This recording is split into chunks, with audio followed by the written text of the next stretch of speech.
Anyway, w welcome, welcome everyone. I'm Lisa Martin with Silver Spring Town Center. We're so happy to have you joining us for Visual Surrealism in the studio with artist Kevin Escobar.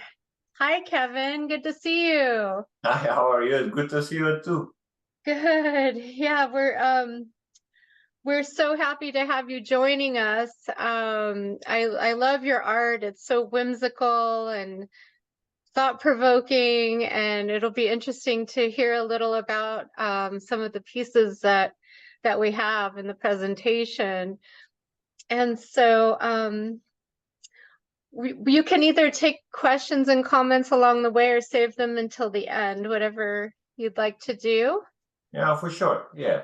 Okay, great. You can decide. And then I will just be managing this on the side. I'll just hide my view right now, and then so that you'll be the only one there.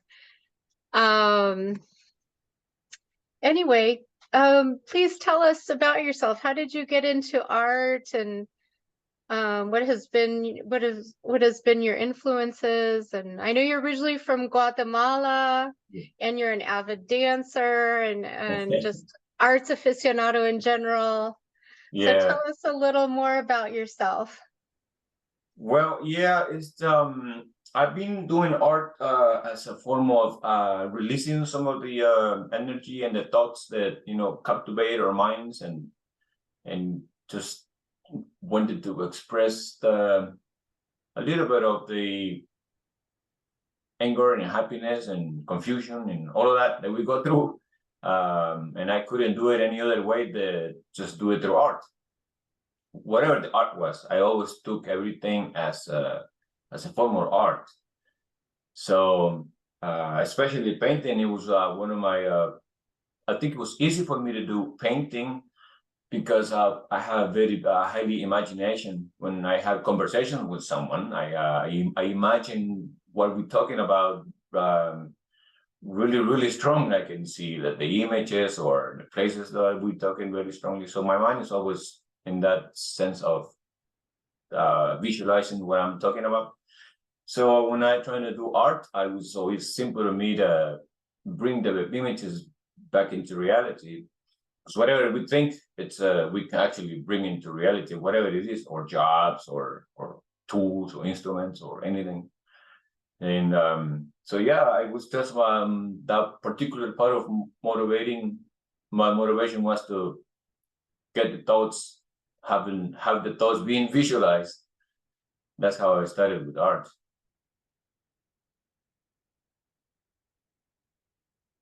And yeah, so I am from Guatemala. I've been here since 1998, and living here in Silver Spring, which is a really nice city here in Silver Spring. I like it a lot. Yeah. I have a painting here. We can start with talking something a little bit, or you want to put some of the point, the one you have on the screen. Yeah, we can start with this. This is the first image in the PowerPoint. Yeah, this painting. Everybody asked me about if I can do portraits, or I can do portraits, and it was fun for me. You have it there, but I also have it here and with me. This painting. This actually explains a lot about who I am and what is my form of living. Within the mind. Because I have an octopus, which is capturing bubbles, and the bubbles are actually coming from this bridge. So the bubbles represents the dreams and the thoughts and the spiritual part of ourselves, and I capture those essence of life, those essence of energy, and that helped me to visualize what I'm going to paint. I always see myself like an octopus for some reason, and that's why in this octopus he's holding all these bubbles that gives the lantern that he has on his end to look forward. And it's really interesting to see dimensions of the painting is really, really interesting. What is at the top of your head? And this so this is an octopus. So this part of the this my face, and the octopus is looking up through one of the bubbles. And I don't know if you can see it over there, but the eye is looking through the bubble, and it goes up to a kite. The kite is staying on the top on sky, just representing a higher view of consciousness, or higher view of the topics, or whatever we are looking at. I think a higher view you can see better from the top. Mm-hmm. Great. Okay, so that's the octopus's eye on your head. That's the octopus's eye, yes. Okay. Great. Okay. Did you want to take any comments or questions on this one, or save it till the end? That's fine. I mean, if you can ask me something, I will happily to answer whatever it is, or any Oh, okay. I see. Yeah. Jessica has her hand raised. I guess I was just trying to interpretate the eye, and I'm wondering if the octopus eye is symbolic for your mind's eye, because you said you correlated yourself as being an octopus. Is that what you were communicating?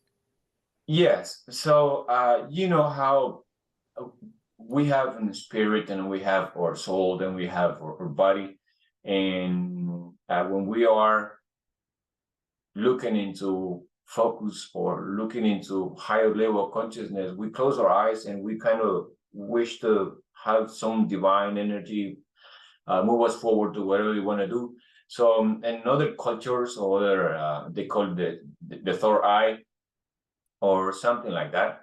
And I always see myself like an octopus, because I reach to any direction, and I have so many friends with every different type of ethnic groups, like for any culture, I have so many friends of my groups, so I reach to any direction, and that's why I always picture myself as an octopus, for that reason.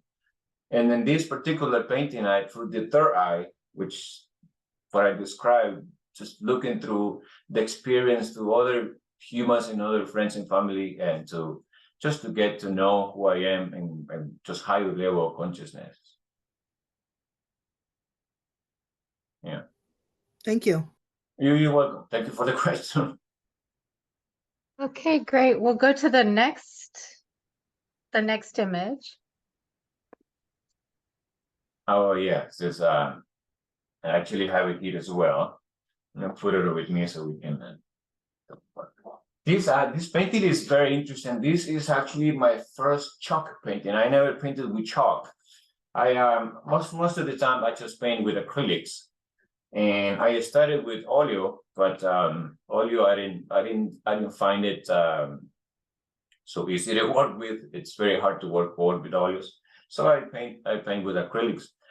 But this one, it's chalk dry pastels, and this is the first painting I ever did with the chalk pastels. It came out really nice. So this painting was The Wise Man, and we were just talking about higher level consciousness and third eye and view from above. And this is a man or a human with the head is shape of a bird. And the reason is because I think that to move forward in any direction you want to go, is always to have that set of mind of not just look at things the way they are, but just try to go deeper and higher in whatever topics or jobs or studies that you do. So I painted Wise Man for that reason, to have a higher level of consciousness, or higher view of whatever you're trying to get into, even if it's buy a car, or even if it's just any decision. I think it's very important to have a bigger look, a bigger picture of what you're getting into it. That's the reason of Wise Man.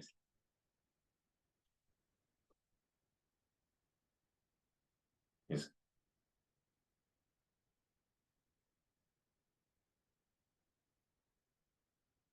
Sorry, is that an owl?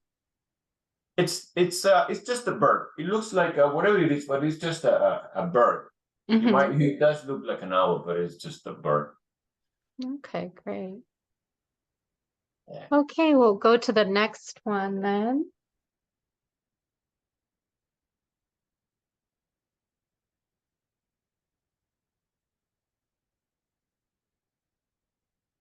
Yeah, I do have this one. Let's take a look at it. This is a very interesting picture. We all go through stuff in life, and representing those moments in life are really interesting. I don't know where I put it, but anyways, you guys can see it on the screen. This painting, it's I actually have it here. It calls Checkmate. This one calls Checkmate, and this painting represents the moment when you actually realize what you had, and now it's gone, and you feel like your game, you lost the game, or it was a situation where it was a bad deal at the end, or something that didn't go that well as you expected or as you wanted. And so in this case, this one calls the Checkmate, and it's a king and a queen. And the side of the queen just kept everything to herself. In this picture, she has the castle and gold and everything, and the king has empty. Even his heart is empty. He doesn't have anything. So this can apply to anything, and not something really in particular, but it's just that moment where you realize that something that you have now is no longer within your hands, and trying to looking forward to try to feel better about the situation. So in this case, that's what Bob was going through, for some stuff that actually made me think about this way and paint this picture.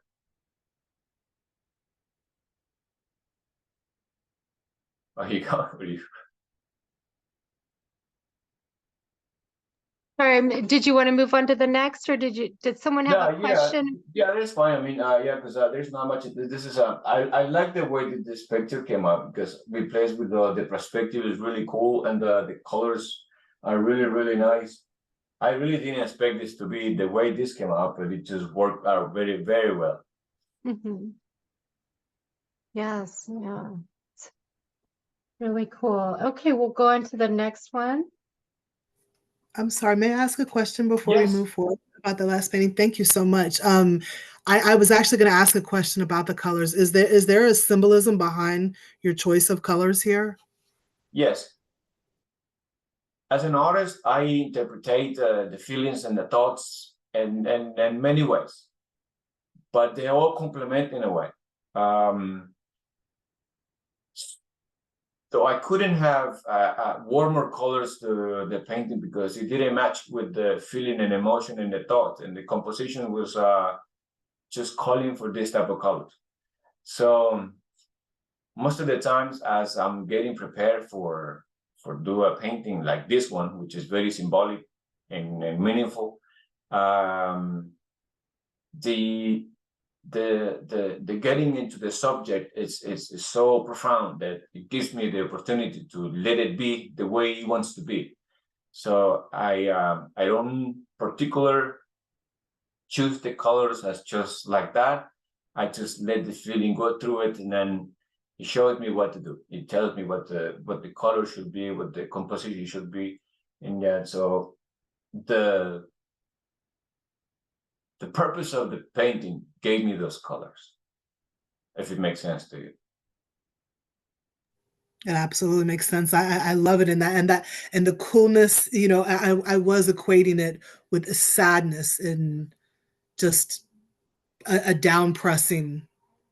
Yeah, and it's also it's not a tragedy. It's not something that it's going to make you like think that you are not worth it, or that it was not worth it what you're doing or something. We all have these up and downs, and it's good to have those downs to show you the what to do next time, or show you or give you questions to be asked by you. Questions as what happened, what did I do, etc., etc. If everything goes well, so there's no questions. But when something happens, then you ask questions. So it is actually not so cold, this painting. It still has some warmth in it, and it has a really good balance. It's just not as intense as it should be, and it's not as tragedy as it should be. It's just right in the middle where actually you have to make peace with it yourself. So it's actually a very peaceful color and set in its composition.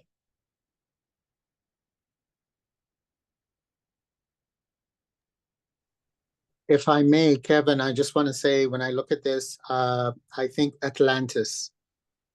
I know the chessboard is there, but when I think of it and look at it, to me, it just says Atlantis. So go with it. That's what comes to my heart.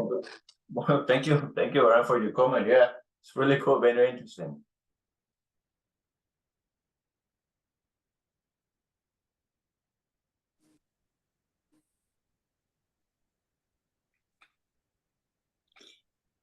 Kevin, Yes. I would like to ask, and I hope I didn't miss you saying it at the beginning, but where did you study? Oh, I didn't study art. I never went to school for art. I just decided to grab the brush and paint. Wow, that's all I can say. What we've seen so far is incredible. I have goosebumps. It's so Oh, I good. appreciate it. Yeah, I never went to school. I just, like I said, I was fascinated actually with the illusion that you can create with just a brush and paint. Yeah. Thank you. Thank you.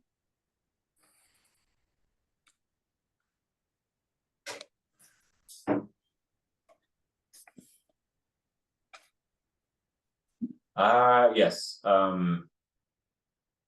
His painting is very what it was this was a painting that was a request by a group of people that work with people with anxiety and depression. It's very nice organization that helps people with problems, with mental problems and emotional problems. And so they had in the art exhibit, and then they invited artists to support these people with this problem. So the theme was about depression. So I couldn't help myself to just give it a little bit of I try to not be so harsh about images, but at the same time, I wanted to include everyone into the thoughts about there are people like that, and they're suffering every single day. And not only that, but it's that we are not really doing much to help. We just criticize. And without thoughts, I thought, well, we all go through stuff. We all are encapsulated in that. Just sometimes people have their own way to deal with it. Some people can, they don't. And so this painting, I make a person inside of a coffin or a box. And as hard as it sounds, all of us, in one case, sometimes we can be like that. But because that's sometimes it's like our own world. And you feel sometimes we're trapped in that. So the message was really strong, but I was actually trying to tell everyone that there is only you and your own thoughts, with your own hand, the person that can do bad things to you, mentally and emotionally. You only have to get out of the subject, so get out and ask for help. And, everything should be fine, it will be fine. So that was the very strong subject that it was being taken that day, and that was my contribution to the event. So the title means dentro, which means inside.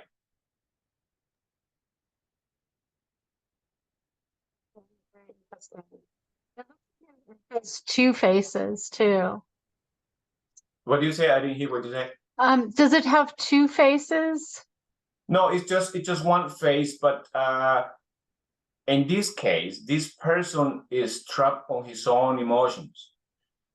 And he's actually, if you can take a look at it, he has the rope on his hand, like he's actually tying himself up and he's suffering. His head is empty, as has no thoughts. And when you have no thoughts, it's just the emotions. The problem is that when it's only emotions without the thoughts, you're just not rational. And yeah, so but no, it's in the center. I don't know if you can take a look at it, but right in his chest, he has a bridge, like a bridge which is broken heart. I don't know if you can see that. Oh, so between the arm is what I thought was the other face, but that's a broken heart there. Yeah, he's holding on a bridge. He's holding on that connection. He does not want to let go. Actually, he cannot let go, because if he lets go to that connection, they still have faith that he might even know. But that faith, even though it's unconscious, you cannot lose it. So in this case, he's protecting that only thing he has left, which is hope. Okay, great. I see Ken Roseman has his hand up. Go ahead, Ken. All right. The previous picture were those, they look like chess pieces, and then there were interesting buildings in the background. And you said that some people thought that was Atlantis? Some people thought it was Atlantis. Well, I wanted to create my own version of royalty, or my own version of something bigger, something big to have. And because it is a chess game, so it was kind of related to have the king and the queen and the castle. So let me find a way I can paint a castle without being a castle, just something, a big construction that goes with the theme. And I mean, it's very scenic. It looks really idyllic. Are you, and the other picture that we just saw, you said that was kind of psychological. You were like examining someone. No, not particular someone. I was actually living in the situation, going through the situation, experience other people in the situation, and I have a moment to step back and take a look at the whole picture and try to be sympathical. I don't know how to say sympathy with people that live with depression. So you're trying to make a visual representation of an emotional state. Yes. Yes. And are you inspired by music at all of any particular kind? That's a good question.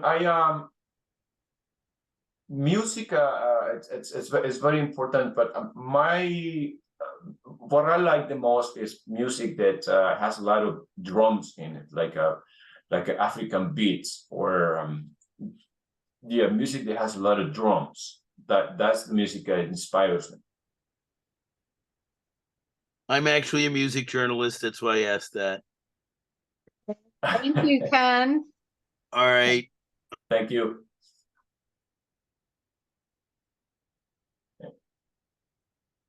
There, see this other piece that we're looking at. This was a painting that it was this was somebody else's idea. Most of the paintings that I do is because of the stuff that I see, that I hear, or the topics that I have with friends and family. And this is one of my friends. His name is Shaka. And Shaka, it's a guitarist. He plays reggae music, and very nice and humble man, very beautiful, humble man. So we were talking about how things are created, from a thought, from a feeling, from an emotion, from so many things. And his idea and my idea, we kind of concur, and we kind of we kind of thought that it was so nice to see something that you plant and then just grows. And so we were talking about that. We plant something and then we grow. It grows on its own. And it's only you, the one that can give shape to it. So this is Shaka Seed. That's the name of the painting, Shaka Seed, because he put in me that particular feeling of planting something and shape it the way I want, or the way I persuade something to come out of it. So this is a seed, and then it turns into a guitar, electric guitar, which is Shaka plays an electric guitar. And with that, he rules the world. This is his world. So this was based on the topic that I was having with my friend Shaka, which came out really nice. I like the way that the seed turns into the guitar.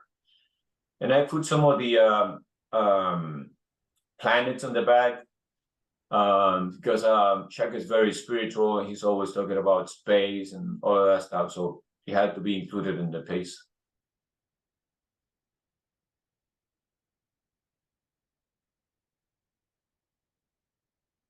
Okay, did anyone have a question or comment on this piece for Kevin? Okay, I think Ken asks in the chat, are prints of these pictures available? Yes, I think Lisa put a little bit of or you can go you can go to Google, and on Google put my name, Kevin Escobar Art. And it should come out, the first one, and it's a company by that makes prints. So you can go to Google and put my name, Kevin Escobar Art, and it's gonna be by American Fine Art, and you can buy prints of all of this artwork. Okay, great. And I see Victoria has had her hand up. Victoria? Yes, I just wanted to make a comment aside from the fact that I'm just entranced by the painting. It's gorgeous. It reminded me when I first looked at it of the story Jack and the Beanstalk. And I know I'm showing my age probably when I say that, but I picture a beanstalk growing out into so high that it's out into space. And then the musical part, of course, is your part, but it just kind of stemmed from that story for me. That's nice. Yeah, I don't know. Do you know the story, Kevin? Yeah, Jack I heard the story. Yeah, for sure. Oh, okay. Yeah. Yeah, it reminded me also, as did another piece you're going to see. Was that any kind of inspiration to you, Jack and the Beanstalk? Not at all. No. Okay. Just plants in general, just nature kind of. Yeah, I like plants. Okay. Thanks, Victoria. Okay, so we'll go to the next one.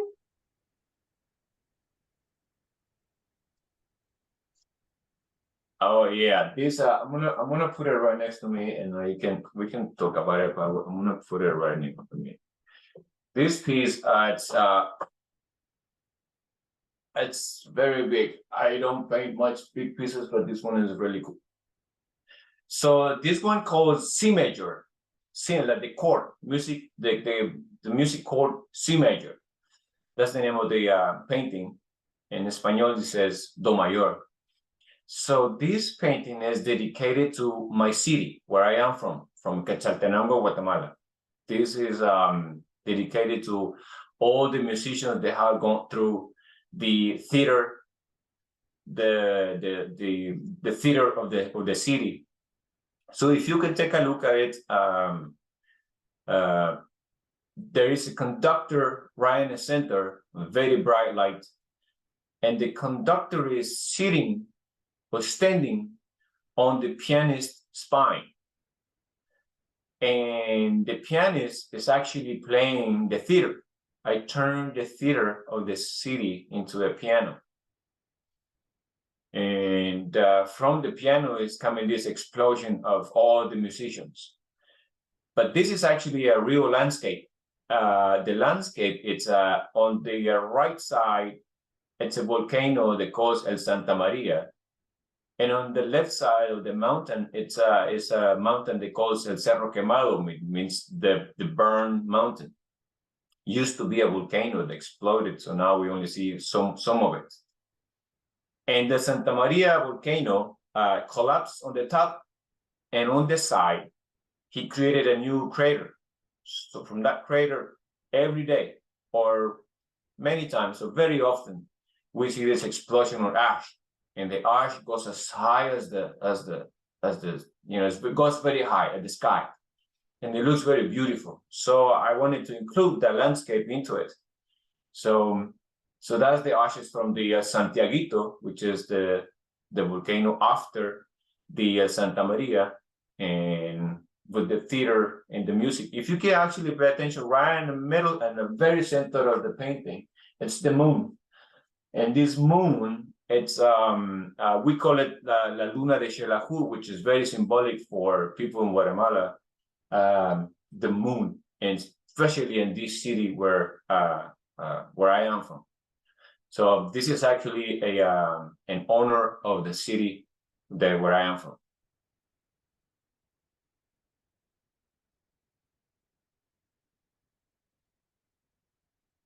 Right. Where is the moon? In the very center, the white It's right circle? in the center of Yeah, it's right in the center. It's the moon. It's hiding over there, but it's there. So interesting. Wow. Yeah, it's a kind of a darker piece compared to most of your others. Yeah, I know, but I wanted to have the dimensions of the eye, just to, you can't really appreciate it on the picture on the screen, but when you are in front of it, it's actually a very musical movement on the energies within the artwork. And that's what I'm most fascinated about the pieces, how your eyes and your emotion go through the painting. Is this also a self-portrait? No, I It wish looks like was. it looks like you from playing the organ, Well, because the long hair. this actually, if you pay attention, this actually the conductor. This is standing on the pianist's spine. This is the spine. Yeah. What kind of meaning does that have to you? What The conductor? significance what Yes. significance does that have? Yeah. So as a core of energy, as a core of a spirituality within your body, within or flesh. So it's a higher level of consciousness connection, our spirit within our bodies. So all the inspiration for creations come from our spirit, for the source of energy, the creator, which we all are. So as to get into the mood of creation, as the pianist is actually dedicated to his piano, he's listening to the music, the conductor is sending through his body to create this explosion of music. So interesting. Okay, we'll go on to the next one. Tell us about that. I was actually playing with some colors and some dimensions, and I always want to do the connection. I always wish to have a connection. So in a way of going through whatever daily thing I am, I always try to have an association with what I'm doing, that connection with what I'm doing, whether it is work, whether it is walking, writing, anything that I'm actually doing. We do things because we like to do them, or we participate in things because they bring something to us, or see or hear anything.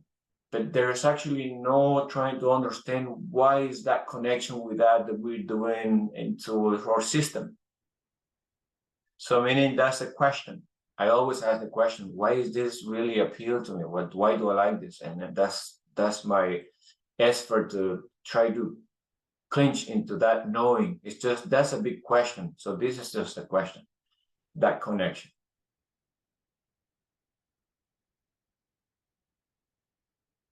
This is at least the second piece of yours I've seen where there's like a broken bridge and maybe a sort of intention to heal to reconnect. Yes, you're right. Mhm. It's always the same thing because like I said, I want to have even with the stuff that I done or want to do, I want to have that connection to it. Yes. Mhm. And this light at the end of the tunnel, I asked you offline or before we started if that meant kind of the afterlife for you. Not necessarily. I was just picturing some space without anything else, some space that has no boundaries or just a dimension that I want to clinch into it, like engage into that particular knowing. So the space, the location with this image is just a stage where I wish to have that answer. So the only person that gave us answer is that particular, like the knowing, which we do not know, but we're trying to know. Right. Great. Yeah. I see Ken Roseman has another question. Go ahead, Ken. I just unmuted. Can you hear me? Yeah, I can hear you. Yes. Okay. Is there a book collection of your work? Yes, sir. I hope you don't mind my asking this one. Can I friend you on Facebook? And I got to tell you, I really like the combination of the realistic images and the more bizarre stuff. I mean, I like the architectural element of, I don't know what to call that. You know, the one with what looked like the chess pieces. That was very idyllic almost.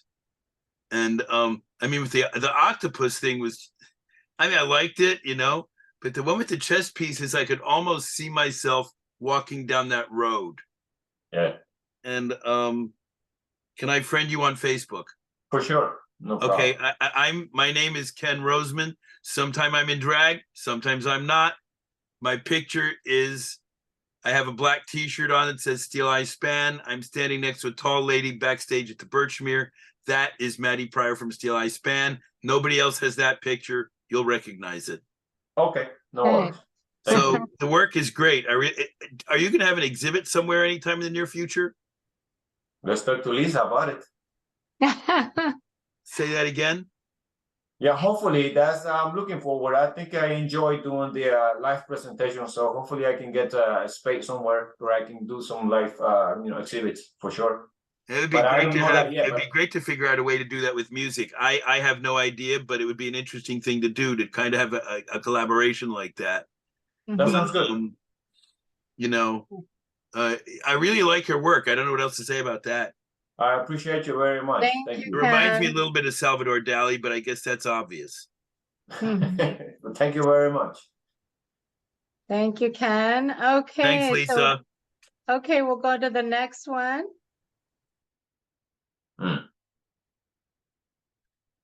This one is one of my favorites. The painting called the Praying Mantis. The Praying Mantis is one of the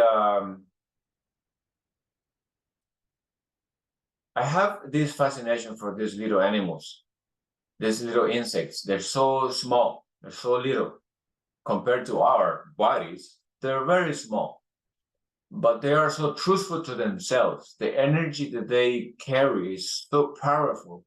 They can make our bodies and our minds freeze. How can that be possible? Tiny little insect can make us jump, can make us feel threatened, can make us feel scared. These animals are incredible, just tiny little creatures, and they have that power. So again, my connection to try to find what is it that that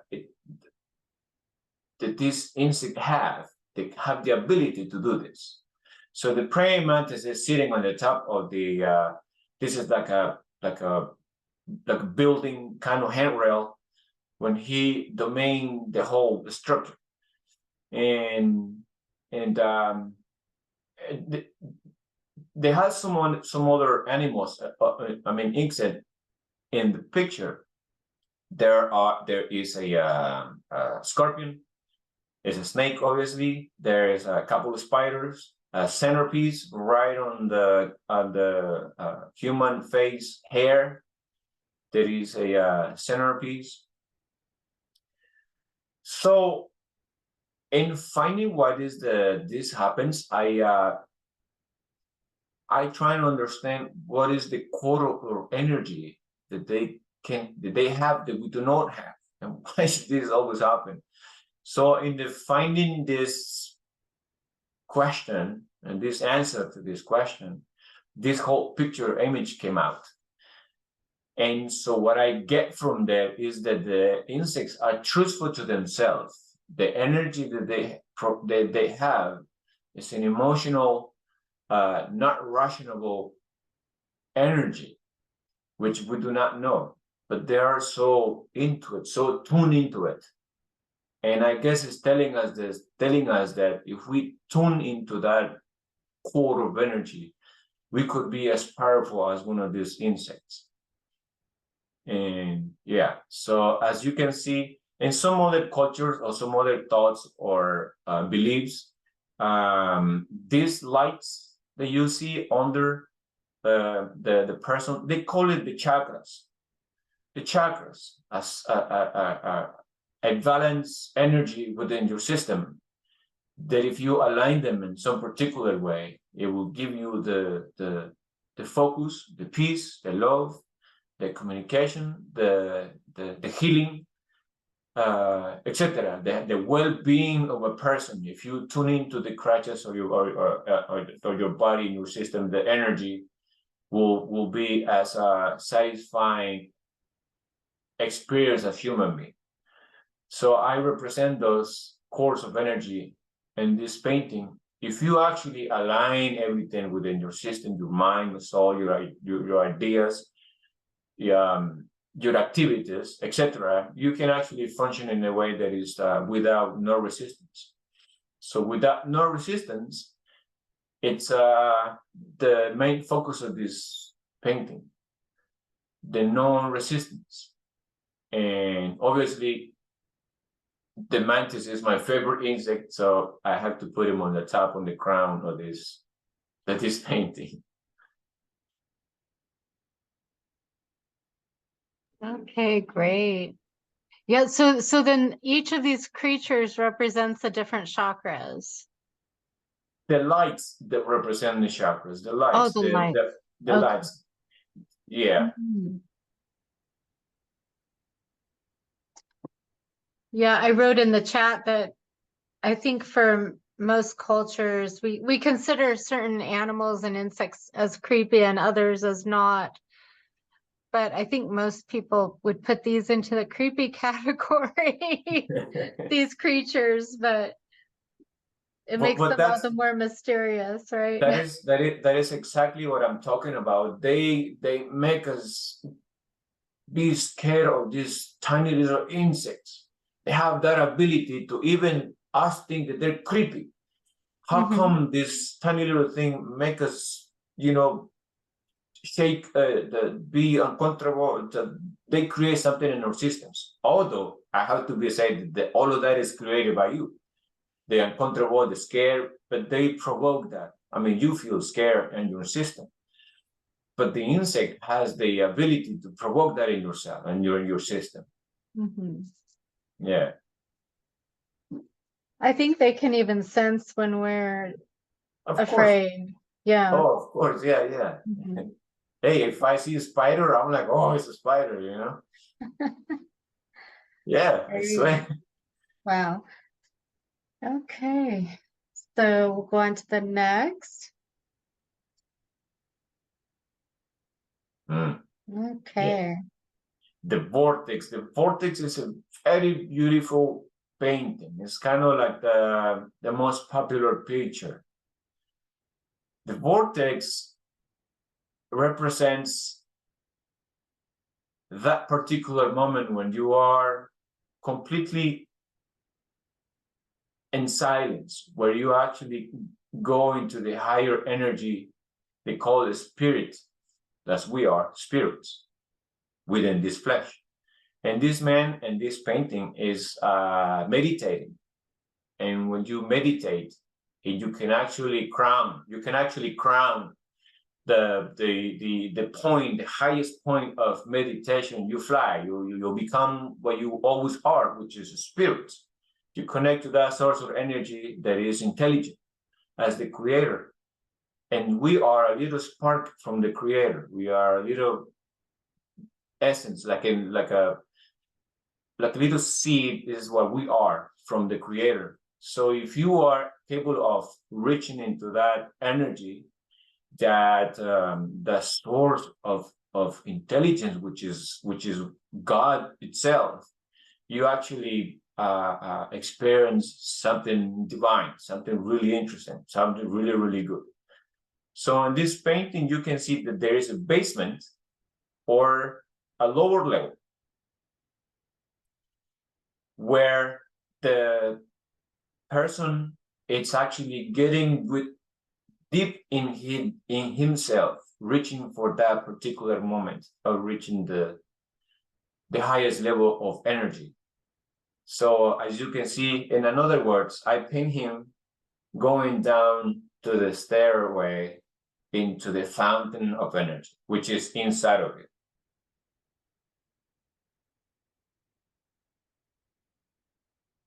For me, if I could share, it's like an oasis, a sort of oasis within, and then also the source or God is within us in the center, you know, Very there. well said.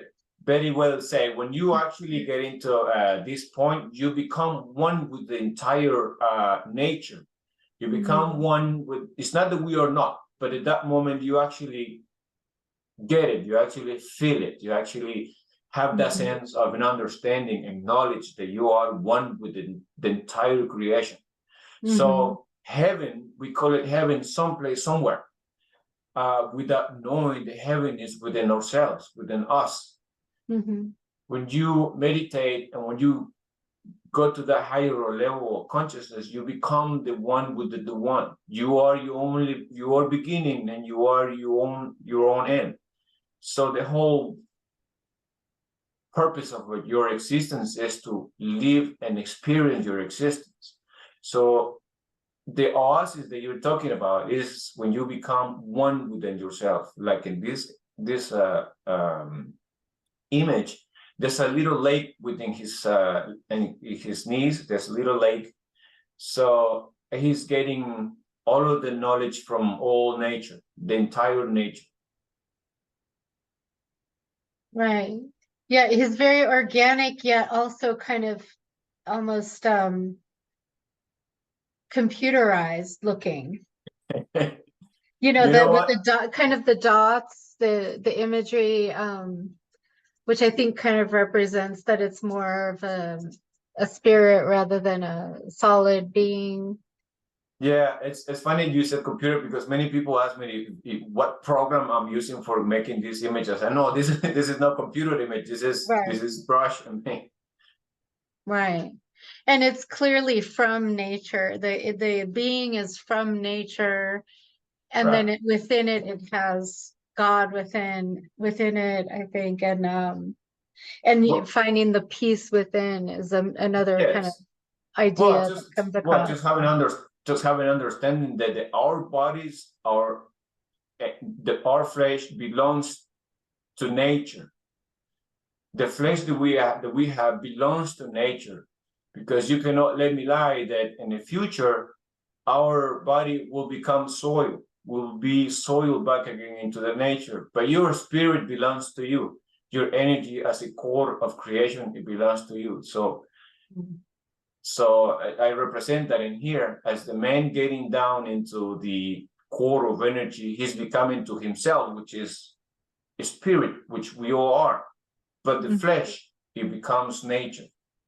You did a great job also of kind of conveying the hands and the feet, legs, or Yeah. feet and legs without overdoing, you know, it's just so subtle that it's kind of Yeah. conveyed, you know. Thank you. Thank you. I see Ken has another comment or question on this one. Since you Go guys ahead, have Ken. been talking about the environment and nature, I wonder if you are, and I'm not quite sure how to put this, I'm wondering if you are an environmental activist in any way. Not particular. I love the planet. I love the nature itself. But in what sense are you asking me this question? And I do like the combination in your work of very realistic and just very odd images. I didn't really know how to say that either.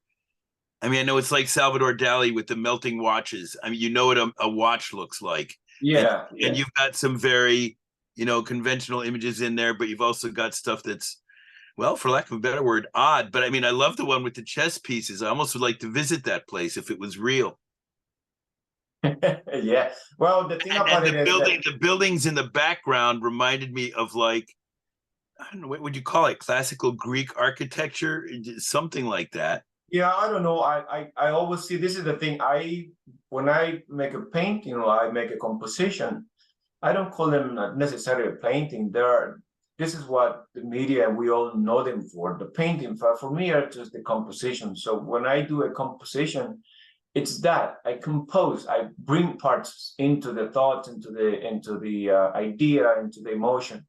So the elements that I put together is a collection of things, a collection of random images that are going to complement into the composition. So that's why it's like this, but also looks like that, and then it's mixed with this and it mixed with that.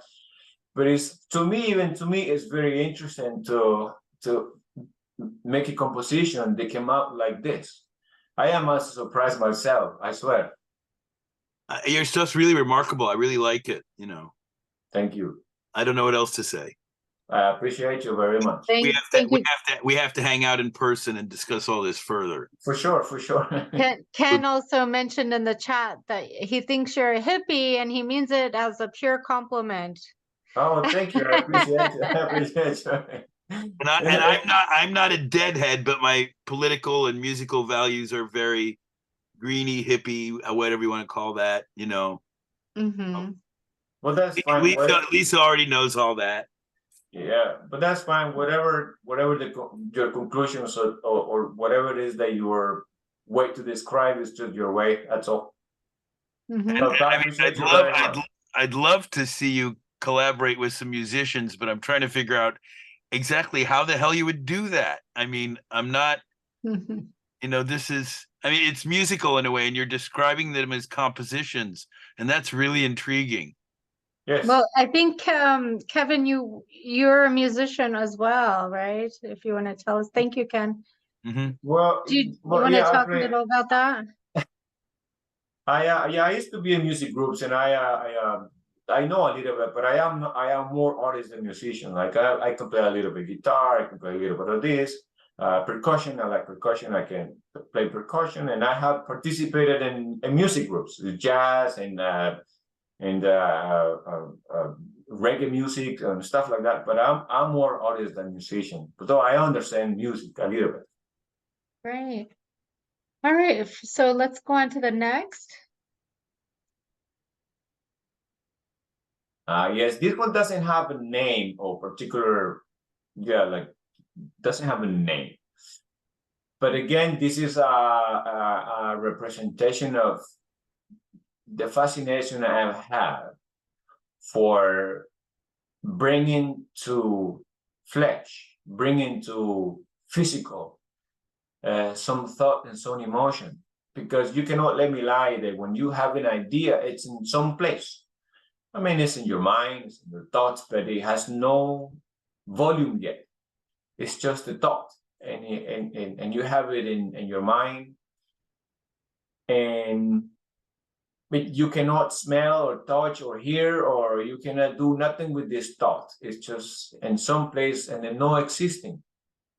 And from the no existing, which if it doesn't exist, well, it's just not there. But from there, you bring it forward into something that you can see, something that you can actually grab. So how is that transition from the no existing into the existing? And so in this painting, I have on the right side, there is a bridge. This bridge, and the right side of the bridge is like a kind of ghosty, like a ghost kind of bridge. It looks like just air and a form of a bridge. The left side of the bridge is more like a bridge, a solid bridge made out of stone, and you can actually have the sense that it's actually a solid existing bridge. On the top of the ghosty, I'm gonna say ghosty, but anyway, the top of the ghosty bridge, or let's call it the spiritual bridge, there are some lights, and there are just energy. On the left side of the bridge, there are more solid type of circle and images and forms. And so the forms are getting into the eye, which is this is a mask. The eye and the arm, it's a mask that you put in your face, you know? And so the mask is being brought to life by the plant that is on the floor in the shape of a heart. So the plant represents, again, the nature feeding the nature. The spirit feeds the nature. This form is the plant giving life to this mask. And the mask is painting what the idea is being put in the mind.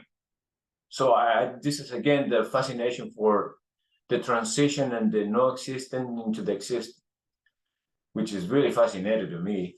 Is as now we can see that the mask, which represents our flesh, is painting what he's thinking.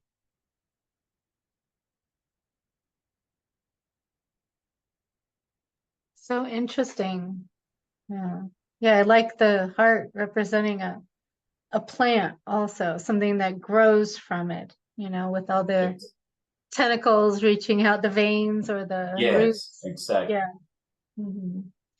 Great. Okay, let's go on to the next one. I like this one a lot. This is another Jolly Green Giant kind of reminder. I like this one a lot. Tell us about that, Kevin. Yes, this the name of this painting is Life Takes Its Own Course. And this painting is all about that you do not like about you. You know, we are in a place where we think they have to go that way. And it's kind of wrong thinking that things have to go that way. Things doesn't have to go that way. You have to go the way you want, not things. We always wrong in that particular sense. Since we're kids, there is always that sense that things have to go that way instead of you have to go the way you want. So this represents all of that is a noise about you, or all of that make you angry, or that you just not agree. And so this comes when we were kids. This painting is since I was a kid. And since I was a kid, things didn't go my way. Things always go that way. And I was being bullied, and I was not happy with many things. As I'm growing older, I noticed that everybody else is going through the same thing. And people complain about themselves a lot. My weight, my color, my height, my nose, my eye, my hair, everything. People complain about absolutely everything. Everything. And the bad thing about it is that you actually get caught into your own thought and your own thinking. You actually believe what you're feeling, what you're thinking. And for so many of us, we were bullied, we were pushed, we were kind of not accepted and molested. And so we carry with that feeling, we carry with that pain, with that anger, and we're not comfortable with ourselves for many reasons. And if we only knew earlier that things doesn't have to go the way we want, we could have been today way better, or just going with our lives without having so much to carry. So in this painting, I make, I don't know if you can notice, on the bottom left side of the painting, there is one person. And you can see the back of the person, and it has two hands. And the hands are like in a rejection kind of mode, like, I don't want this out of my face. You know, when something is gonna hit you in your face, you put your hands to cover your face. You don't want this, you know, like, I don't want this. So this is the form of the paint. On the top right, there is a clock. We call it the cuckoo clock because it becomes a little bird when the time is over. The little cuckoo, the little bird comes and he does the noise, you know. So in this case, on the top left, there's the bird that used to be on that little clock. And as you can see, the time on the clock, it's on 12, meaning 0, like no time. It's no 12:05 or 12:30 or 1. It's just both of the needles are on the 12, which means 0, meaning no time. So the way I represented this picture is like, if you ever want to move forward as life takes its own course, is to get off the subject. You have to get off the subject and able to have life grow on its own. The life grows without no resistance. For instance, if there's a land that it gets on fire and it's no land anymore, life is so easy about it that eventually it will start growing again. Didn't ask no questions, didn't say anything. It just quietly and with a lot of love just grow back. And so many of humans, so many of us don't do that. We always hurt. We always carry that, not comfortable with it. And the only way, I think, it has worked for me and for so many people, just get off the subject. You know, the subject is the one that keeps you attached to it. So in order to grow without no resistance, and anything that you do, anything, your job, your brother, your sister, your ex, your whatever, that is keeping you from that joyful part of your life, sometimes it's just better to get off the subject. And that's the reason I did this painting. Right. I find it very interesting. For me, the bird is escaping the cuckoo clock, and Yes. he's escaping the regimented schedule and the time, controls of the time Exactly. controls society, and he has escaped it. Yes, now And it's free to I go think we wherever all he wish wants to we go. could. Yes. Yeah. And Very well said. Very well said. great. And then do you pick the beanstalks for a reason versus other vegetables?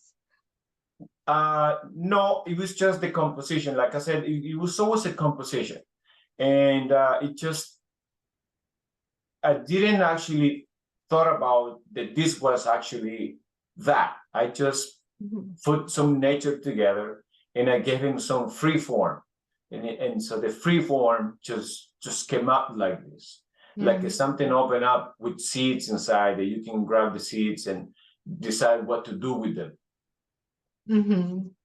It looks like her arms are like she's playing a flute or It's kind of saxophone. like doing like this, like I don't want I don't want it, you know. Oh, okay.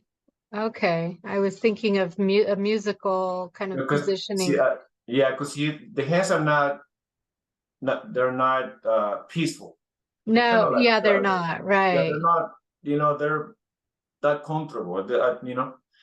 Right. So interesting. And does this have a title, this piece? Someone else Yes, in the chat? yes, the painting calls Life Takes Its Own Course. Okay, great. Great. Okay, let's go on to the next.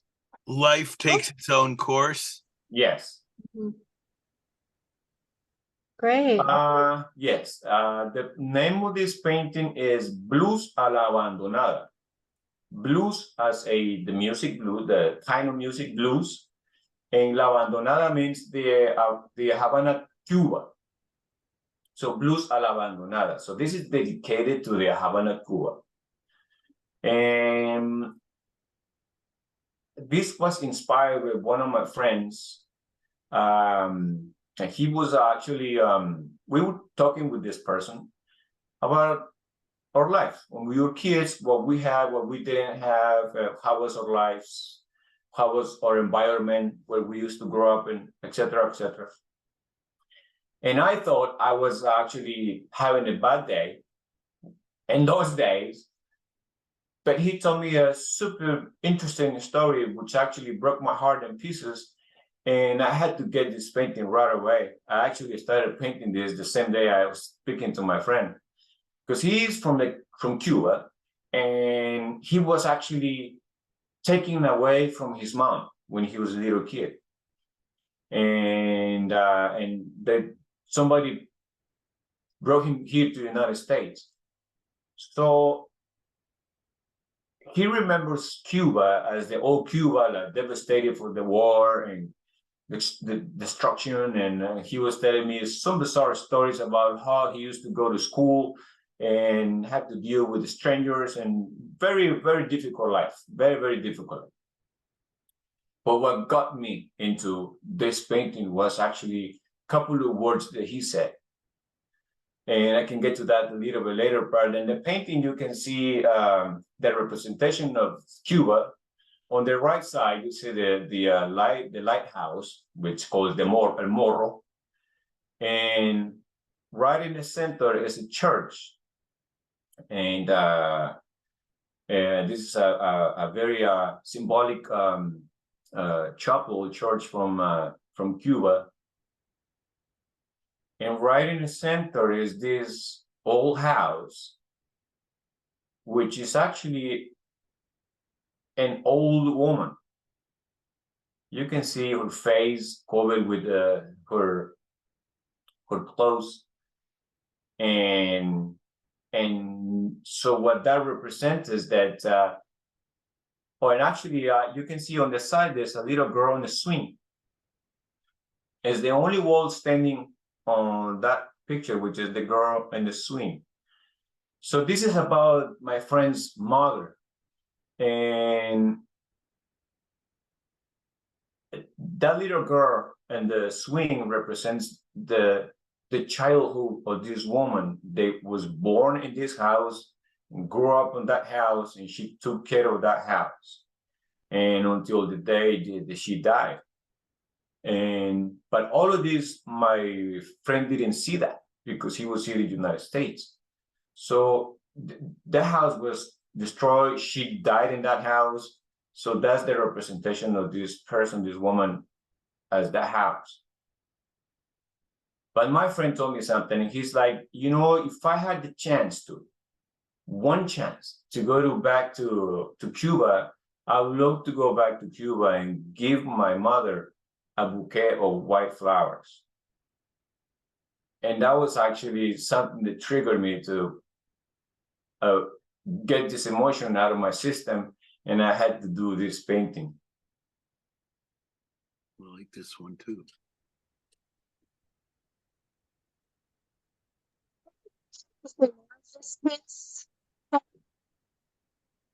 I cannot hear you. I can't either. This one? Yeah. Can you hear me? What do you call this? This one calls blues a la abandonada. Means blues as the music, the type of music blues, and the abandonada, which means left alone. So Oh, the it's like abandoned? like abandoned, yeah, like abandoned, yes. Oh, abonada. Oh, okay. So Yeah. interesting. Yeah. This was one of the pieces that had so much imagery I couldn't really figure out. Yeah. And the boy and the boy, what does the boy represent? And the flower in his hand? Is that a flower in his hand? Yes, so that's James. That's my friend James, and he Friend. told me his story. And this is what the flowers. He said he wanted to go back to Cuba and give his mother a bouquet of white flowers, and so that's him.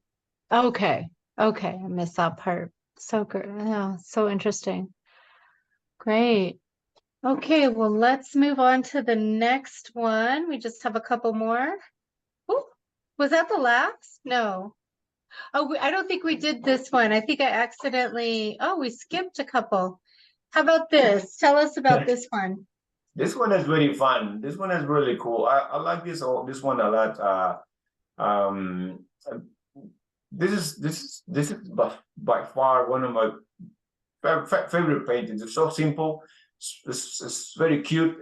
There are two lanterns dancing, and I love lanterns, by the way. They're such a cute, beautiful little thing, and just incredible. Just bring light, and it's just amazing. A little thing. But it's very playful and very romantic. And I was just picturing what happened when you dance with somebody. They have really nice and a strong connection. And so I couldn't picture anything else than just these two lanterns dancing. And this represents exactly what happens when I am dancing with someone. I try to have that connection with the person, and because the person is allowing me to dance with the person, so I have to take respect to that, and I try to have the particular connection. So I imagine this happening when two people are dancing. So you know how we make love. In this case, these lanterns, they make light. So in that particular sense, that's how I painted this picture. Yeah, it kind of reminds me of the quote that I've often cited. It's one of my favorite quotes by Bengali poet Rabindranath Tagore.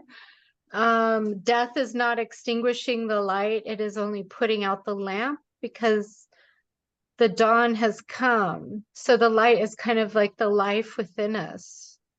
For sure, yes. Mm-hmm. Yeah. We all have a light within us. Oh, for sure. Mm-hmm.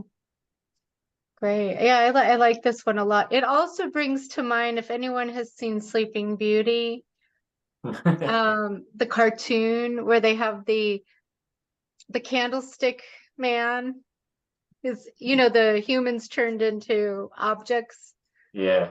So it kind of reminds me of that candlestick guy from Sleeping Beauty. Oh, the Disney version. Yes. Yes. And I saw the musical production at Olney Theater in the last year. Oh, nice. Last winter. So I like that a lot, that one. And how their light is merging also. Yes. Together. Yeah. Mm-hmm.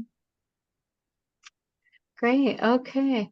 So let's go on to the next. This is the last one, I believe.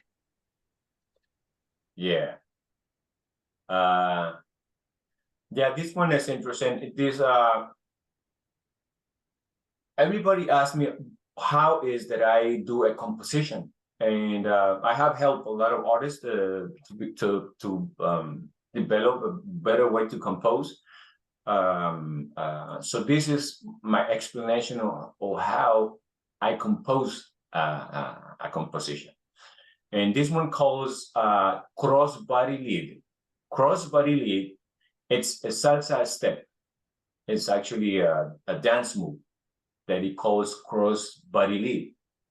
And essentially what it is that after a sequence of turns, you end up with cross body lead to do a different type of movements or turns. So, but it's interesting to me, the title of cross body lead. You basically cross in front of the leader to continue. And so this was my way to explain someone how I compose. And so, as you can see, I don't believe in death. I don't, to me, death is something else. But death, we know death. I believe there is a transition. It's like it's just transformation from one thing to another, and it's a continuation to it. So I wanted to explain somebody how is the composition started. In this painting, you can see this type of landscapes all together. If you actually can see that, you can comprehend a little bit. So I want to start with the right side of the painting. There are two individuals. They're not really defined. They're kind of like ghostly looking like. One is holding an axe and one is holding a machete. And these two are the ones that actually started this composition. So in order to do the crossbody lead step, it's many things, so many steps to that particular point. So I can start with saying that the guy with the axe, I chopped down a tree. I cut the tree down. But the tree used to be a tree, and kind of I can use the word kill the tree. But the tree, as a tree, is no longer that, but it transformed into the dance floor. So before it was a tree, then it was just wood, and then it turned into a dance floor. And the guy with the machete, he's a butcher, And on the left side, on the painting, there is a man playing congas, instrument, music instrument, and he is sitting on a goat. So the butcher killed the goat, but the goat is no longer a goat. It turned into a music instrument. It transformed into something else. His skin is used for making no sound. So the combination with the wooden structure of the conga and the skin of the goat, they're making something else now. They're making music. It's a music instrument to transform from what they were before into what they are now. And they still provide life. They still continue being, although in a different form. And the two persons that are behind, although they did something that could be like, something bad, still life has a way to forgive them by, you can see in the picture, the life, it's already forgive them by growing around them. So life has its own way to heal. Life has its own way to let us be forgotten. it just continues, life just continues. And so all of that to have the dancers move on the dance floor and make this dance move. So I know it's a lot, but that's how I compose. I put pieces together like an ABC until the final image. Wonderful. I love that metaphor of that the wood has become the dance floor, and then the animal hide is part of the drums, and it's almost as if we don't have life without death, without sacrifice and death. And then also that, as you said earlier, that you don't believe in death, things just transform into other things. Yeah, I love that metaphor. And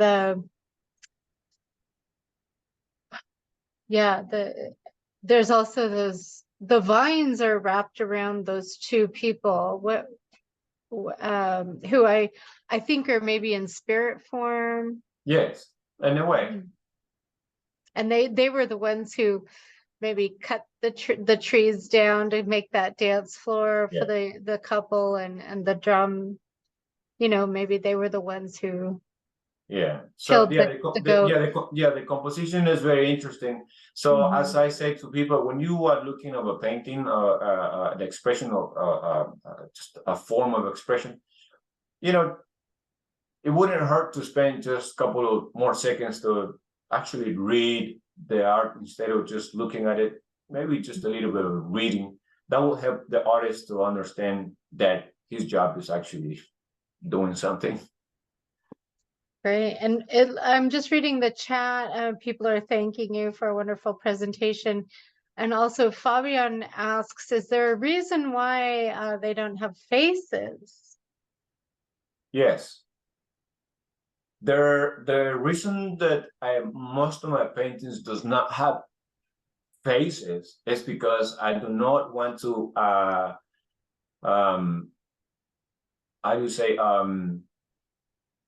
I don't want to mislead the information of the expression.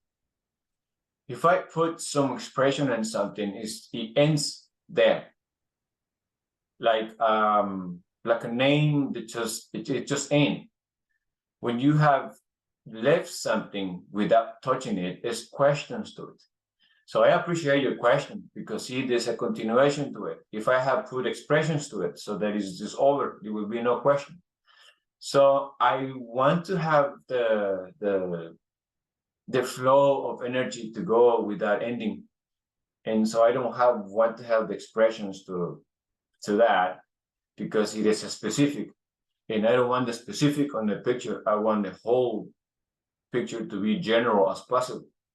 That's the reason I don't put much of the faces on some of my paintings. Right. Okay. Well, this has been fantastic. And we already saw that one. Sorry. Thank you so much, Kevin. And you have an Instagram at instagram.com/Kevin Paul Art. And there are some wonderful comments in the chat for you, which you may not have been able to see with this up. I know. Thank you for sharing your art. You were a wonderful storyteller. It was good to understand the meaning connected to the composition. Oh, yeah. Well, thank you very much, for sure. Yeah. But thank you. So any final comments or questions for Kevin in this last 2 minutes we might have? Okay, Ken? Yeah, this was a really remarkable presentation. I'm not an art scholar by any stretch. My thing is music, but like I said, the juxtaposition of the very odd and very realistic imagery is really striking. And I also think you draw very well. And it wouldn't work if you didn't draw very well. Because you draw very well, there's something that we can, I guess, grab onto, like the one with the chess pieces. It looked like chess pieces and small Greek buildings. And it just looks so idyllic. I wanted to visit that place. So Yeah, I well, will thank look for you you- very much, I yeah. will look for you on Facebook. We may be Facebook friends already. I think you did another presentation with Lisa before because I recognized some of the pictures. I don't know where else I would have seen them. No, you might be thinking of, No, this is the first time I'm actually. yeah, Oh, well, I saw with some of those another before. artist. I don't know what the event was. Well, we included Kevin's artwork in our November newsletter and in the announcements. But we also had a Jose Piedra Incarasa, who is from Peru, who does surrealistic art also. So you may have been thinking of that. I recognize some of them. Anyway, yeah, okay. Yeah, great, yeah. And how about Jessica? I absolutely adore this presentation. Thank you so much for that. And I think I recognize seeing Kevin. I hope it's okay I call you by your first name. I think we saw you in a Latin American culinary class. Where did you attend the Latin American traditions session? Yes, Were you Kevin, at, you like, were on the culinary traditions, right? Were you at like the Tacoma Park Street Festival? I've seen some of this before. Oh, you're muted, Kevin. You're mute. You're on mute.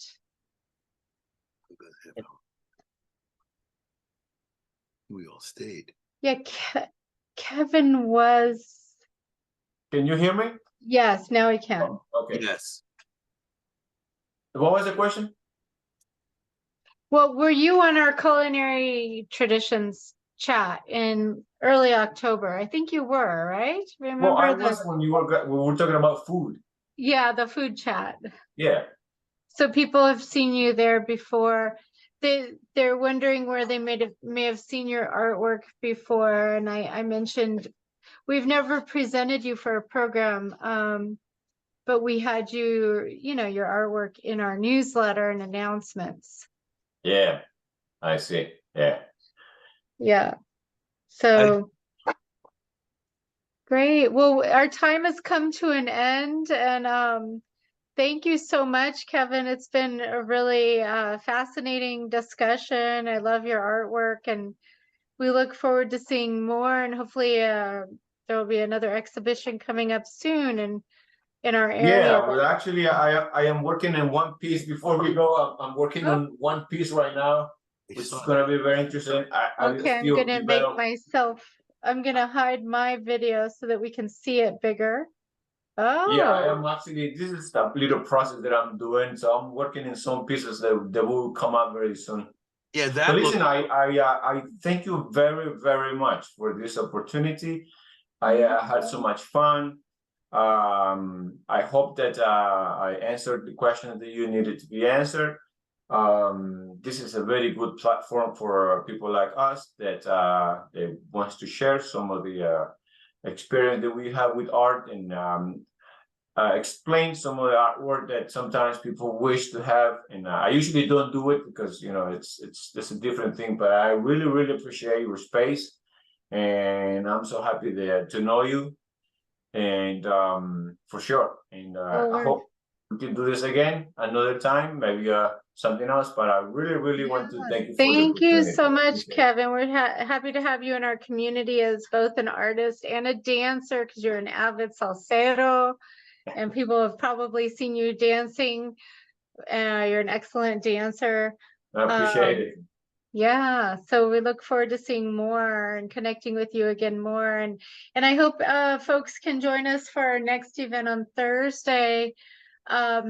We have a Travelogues talk, Mosquitoes in the Tent, and other adventures with Edith Purdy. And then on Friday, we have And I Digress, a fireside chat with Cherie Branson, who was a member of county council for a while.